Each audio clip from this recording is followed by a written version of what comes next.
Hi guys, it's story time with Grandma. Tonight we're going to read LARF, written and illustrated by Ashley Spires.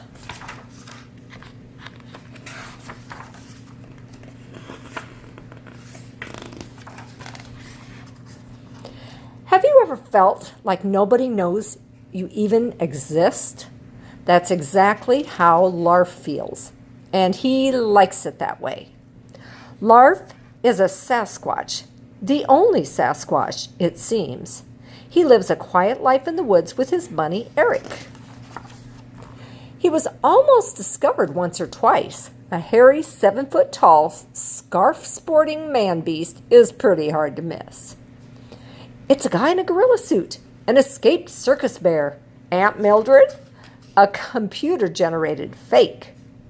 But luckily for him, people rarely believe in anything new and strange, and LARF is definitely strange. LARF knows no one would leave him alone if they found out he was real. The thought of all that attention makes him a bit sweaty. LARF fills his days happily on his own, jogging, taking Eric for walks, and gardening. Until one morning, he notices an odd article in the newspaper.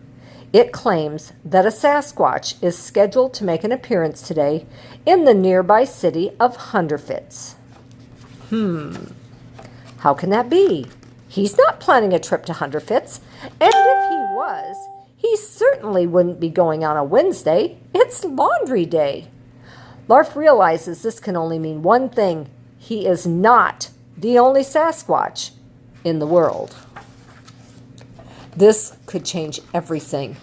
LARF isn't sure he wants a change, but having another Sasquatch around opens up so many possibilities. Teeter-tottering would no longer be impossible. He could share hair grooming tips, and his witty commentary on cheesy movies would no longer go to waste. That settles it. LARF has to meet this other Sasquatch. Traveling to Hunderfits is generally something that he avoids, but this is a once-in-a-lifetime opportunity. Besides, LARF is a master of camouflage. He is sure to go unnoticed. Billy, don't stare. What is that? Aunt Mildred? On the way, LARF starts to wonder what the other Sasquatch will be like. If this guy is making appearances, then he could be a bit of a showboat. LARF isn't sure he wants to be around someone like that. What if they don't get along? What if the other Sasquatch doesn't like LARF? What if he does like him and he wants to move in?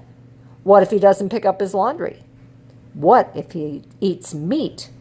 What if he's allergic to Eric? Or worse yet, if he is a she? LARF really isn't ready to meet a girl. He hasn't had a bath in ever. By the time he arrives, LARF is having second thoughts. He really does enjoy being on his own. All the activity, all the people, and all the noise are making things worse. LARF can hardly see straight, let alone think straight, in all this hubbub.